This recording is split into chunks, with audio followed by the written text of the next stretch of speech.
Bismillahirrahmanirrahim. Assalamualaikum warahmatullahi wabarakatuh. Alhamdulillah raditu billahi rabba bil islami dina wa bi muhammadin nabiy wa rasulullah rabbi shrah li sadri wa yassir li amri wa hlul 'uqdatam min lisani yafqahu qawli. Bertemu kembali di channel Filsafat Terakhir. Kali ini kita akan pengajian dalam tanda kutip tentang, kita mulai dari tentang membahas tentang kitab Tibyan fi Ma'rifah al-Adyan karya Nuruddin Ar-Raniri. Karya tersebut sudah ditransliterasi oleh Muhammad Kalam Daud pada 2011. Karya Tibyan ini sendiri ditulis oleh Ar-Raniri, katanya kepada Sultanah Safiyatuddin untuk menjelaskan tentang soal-soal perbandingan agama dan perbandingan mazhab kalam untuk masyarakat Nusantara. Baik, kita mulai saja dengan membacakannya. Bab awal yaitu membahas tentang agama-agama dari Nabi Adam. Fa'ana asyrah fi tibyan al-madahib wa al-adyan kaman nasalla ayyuha ikhwan. Maka sekarang ku mulai pada menyatakan segala mazhab dan agama seperti yang lagi akan kunyatakan kepadamu, hai segala saudaraku. Ketahui olehmu, hai talib, bahwasanya tatkala dikehendaki Allah Ta'ala menzahirkan insan, maka dijadikannya Nabi Adam. Dijadikannya Nabi Allah Adam dan dianugerahi akan tempat kediaman surga. Tatkala itu adalah ia wali Allah dan pada masa ia turun ke dunia, maka dianugerahi Allah Ta'ala akan dia nubuah. Karena itu menyatakan syariat dan taklif karena dunia ini adalah dar taklif, bahwa surga itu bersalahan dengan yang demikian, karena surga bukanlah dar taklif. Maka bahwasanya ia negeri keramat dan tempat musyahadah Allah, yaitu karunia Allah Ta'ala akan Nabi Adam. Makanya manusia disebut dengan insan yang penuh dengan keterlupaan. Di dunia juga adalah manusia tempat mengaktualkan segala potensi yang dimiliki, yaitu potensi ilahiyah yang dimiliki, yang mana dikatakan bahwasanya manusia bisa lebih tinggi derajatnya daripada malaikat kalau dia mampu mengaktualisasikan potensi yang dimiliki. Manusia adalah wujud yang perkembangannya tidak terbatas, sehingga di dunialah tempat manusia mengaktualkan potensinya. Sementara di akhirat nanti adalah aktualitas murni, yaitu tidak ada lagi kesempatan kepada manusia untuk mengaktualkan potensinya, karena itu adalah aktualitas murni. Maka adalah Adam Nabi pada dirinya jua, maka tatkala jadilah segala duriat, maka dijadikan Allah Ta'ala akan dia Rasul kepada segala duriatnya. Dan adalah ia mengajar mereka itu dengan barang yang dititahkan Allah Subhanahu Wa Ta'ala seperti yang ada dalam suhuf. Maka barang siapa yang belajar membaca suhuf itu, tak dapat tiada ia membawa iman. Karena bahwasanya ada dalam suhuf itu beberapa bayan yang tiada dapat dimungkiri akan dia. Maka mereka itulah yang mengikuti Nabi Adam. Jadi kepada anak cucu Adam diberikan sebuah suhuf, yaitu sebuah firman yang diturunkan Allah kepada anak cucunya melalui Nabi Adam untuk diikuti. Maka barang siapa yang mengikuti titah melalui Adam itu, maka dia dikatakan sebagai orang yang beriman. Dan barang siapa dengan lezat dunia dia mengikut hawa nafsunya serta lalai mengulur ia dengan dunia, maka jadi mungkarlah mereka itu akan barang dalam suhuf. Maka jadilah segala mereka itu kafir, yaitu Kabil dan segala anak cucunya. Maka tatkala wafat Nabi Adam alaihi salam, maka bercerai-cerailah segala anak cucu hingga jadilah mereka beberapa taifah. Orang pertama yang melakukan pelanggaran terhadap hukum yang diberikan Allah kepada Adam dan anak cucunya adalah anaknya itu Kabil. Dia melakukan kesalahan yaitu dengan melakukan pembunuhan terhadap saudaranya sendiri. Nah, dalam hal ini tetapi Ibnu Arabi punya perspektif yang lain, yaitu dia mengatakan bahwasanya Kabil itu adalah orang yang terlalu cenderung kepada tasbih Allah, yaitu keindahan yang dia lihat, keindahan ilahi yang dia lihat pada sosok manusia, yaitu saudarinya itu sendiri. Kemudian yaitu taifah penyembah berhala setelah Nabi Adam. Maka suatu taifah daripada mereka itu yang membawa iman pada masa hayat Nabi Allah Adam alaihi salam itu diperbuatnya suatu patung dari batu serupa dengan Nabi Adam.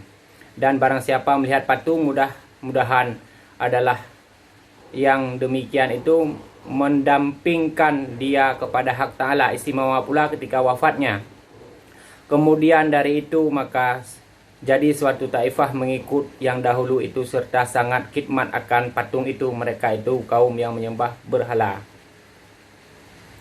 Pada awalnya ketika Nabi Adam meninggal, para pengikutnya itu membuatkan patung Nabi Adam supaya mereka dapat mengingat ajarannya Nabi Adam. Pada awalnya tujuannya seperti itu, yaitu dibuatkan patung supaya masyarakat di sana waktu itu dapat mengenang ketika wafatnya Adam, dapat mengenang ajaran yang dibawakan oleh Adam, yaitu ajaran tentang ketauhidan. Masyarakat waktu itu masih paham tentang ajaran ketauhidan tersebut. Lalu bahas saat zahir agama kafir. Syahdan adalah saat zahir agama kafir dan musyrik pada masa Nabi Idris. Itu karena ada bagi Nabi Allah itu beberapa sahabat yang mulia. Adalah mereka itu bercari ilmu kepada Nabi Allah Idris dan diajarkan mereka itu akan segala manusia kepada jalan Allah. Dan adalah mereka itu 5 orang.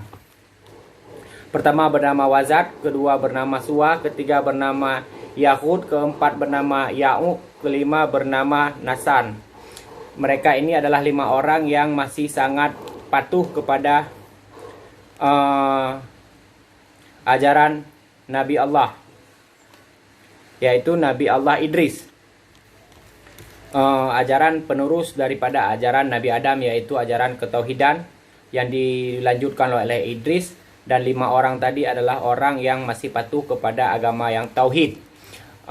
Maka tatkala dinaikkan Nabi Allah Idris ke langit, maka tinggallah sahabat yang 5 itu mengajarkan ilmu akan segala manusia. Tatkala wafatlah kelima mereka itu, maka jadi heranlah segala manusia karena tiada boleh mereka itu seorang jua pun mengajari mereka itu pada hukum Allah. Maka keluh kesahlah mereka itu setelah kelima orang pengikut agama tauhid itu meninggal, maka masyarakat pada waktu itu menjadi bingung.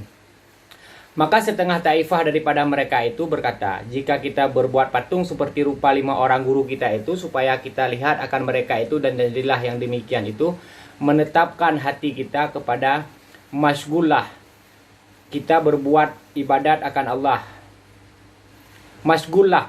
Setelah itu maka diperbuat mereka itu 5 buah patung seperti rupa guru-guru mereka itu, dan dinamainya akan patung itu dengan nama gurunya yang 5 tersebut. Maka adalah mereka itu melihat kepada patung itu serta berbuat ibadat mereka itu akan Allah Ta'ala hingga matilah mereka itu dalam agama Islam. Jadi orang-orang yang membuat patung tentang 5 orang penyebar agama tauhid tadi, ketika 5 penyebar agama tauhid tadi meninggal, lalu dibuatkan patung mereka masing-masing 5 patung, supaya masyarakat pada waktu itu dapat mengingat akan ajaran tauhid tersebut. Lalu mereka yang melihat patung lalu teringat tentang ajaran itu, lalu mereka mengikuti jalan ketauhidan, sehingga orang-orang yang mengikuti jalan ketauhidan itu adalah meninggal dalam keadaan beragama Islam. Kemudian dari itu maka jadilah anak cucu itu pada itulah dicabul iblis alaihil a'lainnah akan agama mereka itu tatkala masuk ia ke dalam segala patung itu, serta ia berkata bahwasanya, bahwa akulah Tuhan kamu dan Tuhan segala datuk nenek kamu, maka hendaklah kamu sembah akan aku. Maka adalah segala datuk nenek kamu pun menyembah aku, tetapi tiada diketahui mereka itu bahwa datuk nenek tidak menyembah dia. Setelah itu maka diiktikadkan mereka itu bahwasanya patung itulah Tuhannya. Lagi diperbuat mereka itu patung daripada emas dan perak dan tembaga, maka dinamai mereka itu adakan segala patung itu dengan nama 5 gurunya itu.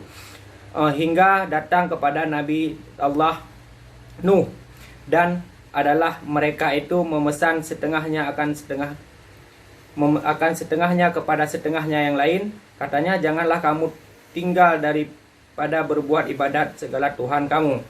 Jadi ketika patung 5 orang itu tadi pada generasi selanjutnya malah mereka disesatkan, generasi selanjutnya itu malah disesatkan oleh iblis. Iblis mengatakan, berbisik kepada mereka, yaitu 5 patung itulah yang sebenarnya yang Tuhan yang untuk disembah. Itu jalan mereka disesatkan oleh iblis, sehingga masyarakat pada waktu selanjutnya itu menjadikan patung itu sebagai Tuhan. Mereka melupakan bahwasanya, mereka tidak tahu bahwasanya patung itu hanyalah simbol untuk mengingat para guru yang beragama tauhid, sehingga bisa mengingat kepada agama tauhid yang diajarkan pada 5 guru itu. Jadi aspek transendennya menjadi hilang, hanya tinggal aspek imanennya itu pun disalahpahami, sehingga yang dianggap Tuhan itu adalah patung itu sendiri. Sehingga mereka itu datang Nabi Nuh untuk mengingatkan mereka kepada agama tauhid kembali. Sebagaimana dikatakan oleh sebagian urafa bahwasanya kedatangan daripada Nabi Nuh itu adalah untuk mengajak manusia untuk melihat kembali pada aspek transenden, pada aspek tasbih. Jangan dalam tanda kutip terjebak oleh aspek tanzihnya saja. Maka adalah Nuh alaihissalam membawa akan mereka itu kepada agama Islam. Maka tiada diikut mereka itu akan kata Nabi Nuh. Maka mereka itu pun menyerapa mereka. Maka itu pun menyerapa mereka itu, serta katanya, Rabbil la tadhar alal ar min al kafirun dayara. Jangan tinggalkan orang-orang kafir di atas punggung bumi ini. Tuhanku, janganlah kau kiranya di bumi daripada segala kafir yang mendiami kampungnya. Artinya kau binasakan mereka itu, maka dikaramkan Allah akan mereka itu, maka lagi tinggal daripada mereka itu 80 orang di atas agama Islam. Jadi yang disisakan Allah adalah 80 orang. Maka yaitu 40 orang laki-laki dan 40 orang perempuan. Kemudian dari itu matilah sekalian mereka itu, hanya tinggal 3 orang anak Nuh serta istrinya mereka itu, maka yaitulah Sam dan Yafid dan Ham. Dijadikan Allah Ta'ala segala manusia daripada 3 orang itu. Jadi yang tersisa adalah pada 3 orang itulah yang nantinya dari anak turunan mereka yang menjadi manusia, yang menjadi pelanjut spesies manusia, karena yang lainnya sudah punah akibat doa Nabi Nuh, akibat daripada keingkaran mereka kepada agama tauhid yang benar. Selanjutnya mula-mula disembah patung oleh musyrik. Sahadan adalah segala patung itu tenggelam dalam bumi hingga datang kepada masa Nabi Ismail. Dikeluarkan iblislah segala patung itu akan suatu kaum bernama Atman. Jadi patung yang terbenam tadi dikeluarkan oleh iblis, nama patungnya itu adalah Atman. Maka diperbuat mereka itu 360 patung. Maka jadilah segala musyrik 3 taifah. Suatu taifah daripadanya katanya mereka bahwasanya segala malaikat itu adalah anak Allah yang perempuan. Jadi mereka yang muncul lagi patungnya itu dimunculkan oleh iblis, punya berbagai-bagai pendapat yang aneh-aneh. Misalnya mengatakan bahwasanya malaikat itu adalah anak perempuan Allah. Kemudian ada yang mengatakan yaitu bahwasanya segala berhala itu sekutu dengan Allah. Kemudian ada yang mengatakan bahwasanya segala malaikat itu bukan anak Allah dan segala berhala itu tiada sekutu dengan Allah, tetapi adalah segala berhala seperti Tuhan di langit. Jadi pendapatnya itu menjadi semakin aneh, dan adalah mereka itu minta syafaat akan kamu kepada Allah. Nah, patung itu dikatakan bahwasanya itu patung-patung bisa memintakan syafaat kepada Allah. Jangan menyembah patung, nanti patung itu bisa memberikan syafaat. Maka apabila relalah segala berhala itu akan kamu, maka relalah Tuhan di langit akan kamu. Maka adalah mereka itu sekalian menyembah berhala, karena mereka sudah punya etikat yang menyimpang. Selanjutnya tentang musyrik dan kafir yang sangat dimurkai. Sahadan adalah musyrik dan kafir itu kafir itu terlebih dibenci lagi sangat dimurkai oleh Allah.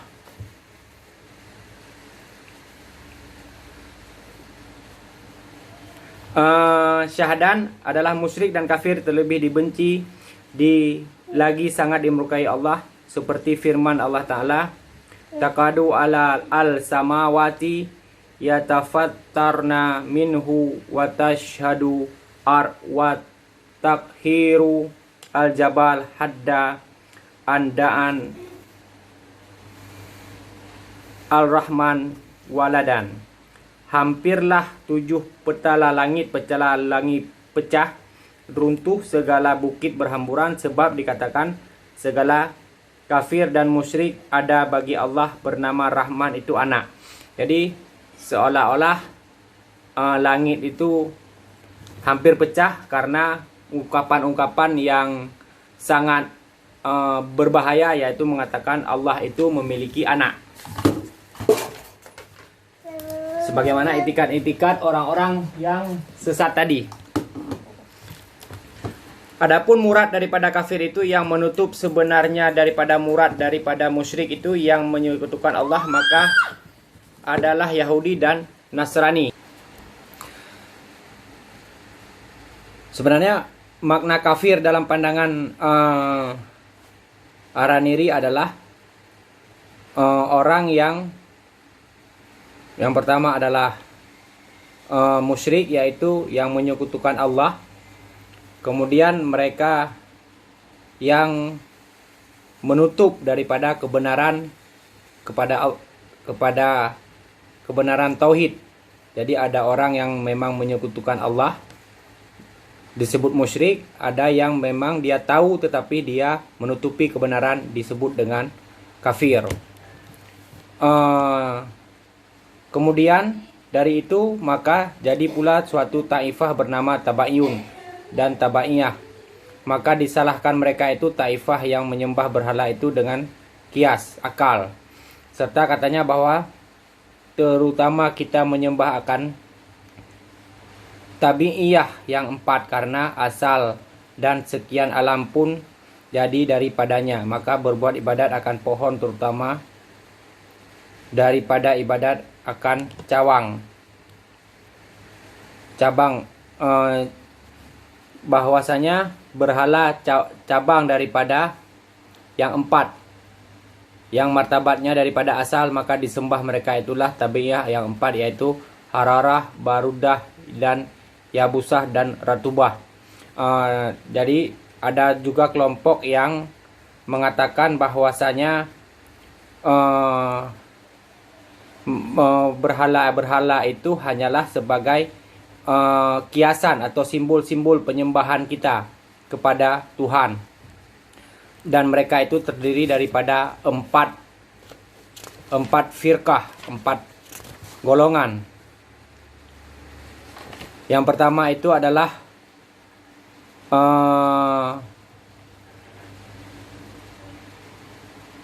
taifah bernama Hukama, Munhad dan Falakiyah. Maka disalahkan mereka itu taifah yang dahulu, maka disembahlah akan 7 bintang, serta katanya bahwasanya hararah barudah. Bahwasanya ada kelompok yang menyembah daripada bintang-bintang, dan maka tiadalah faedah kita menyembah dia, dan terutama kita sembah akan bintang yang 7, daripada karena tiap sesuatu itu pada 7 bintang itu mustaqil, yaitu berdiri sendiri, kuasa sendiri, dan ialah memerintah pada langit. Jadi mereka punya itikad bahwasanya bintang itu sangat independen, dia adalah wujud yang mandiri dan adalah harakat memberi taharah wujud alam. Terkadang-kadang ia ada memberi manfaat pada masanya, terkadang memberi mudarat pada masanya, maka terutama kita menyembah dia karena ia memerintah segala alam. Maka disembah itulah akan bintang yang 7, yaitu Zahal, Mustarah, Mu'in, dan Syams, dan Zuhra, dan Arad. Mereka menyembah Venus, Merkurius, matahari, dan sebagainya. Karena menurut mereka benda-benda ini sangat berkuasa. Dia mampu menentukan kondisi alam semesta. Kemudian dari itu maka jadi pula suatu taifah bernama Tanawiyah. Dia adalah mereka itu menyembah Nur dan Zulman. Serta katanya wajib kita menyembah Nur dan Zulman karena sekalian wujud daripada keduanya, maka terutama kita sembah akan keduanya. Dinamai mereka itu Nur itu Yazdan dan Zulmah itu Ahriman. Ini sepertinya ajarannya filsafat Persia kuno, yaitu yang menyembah kepada cahaya, karena cahaya itu adalah yang memberi terang kepada alam semesta. Mereka beritikad bahwasanya alam semesta ini mendapatkan cahaya dari cahaya Tuhan, sehingga kita menyembah cahaya itu supaya ibadah kita sampai kepada Tuhan.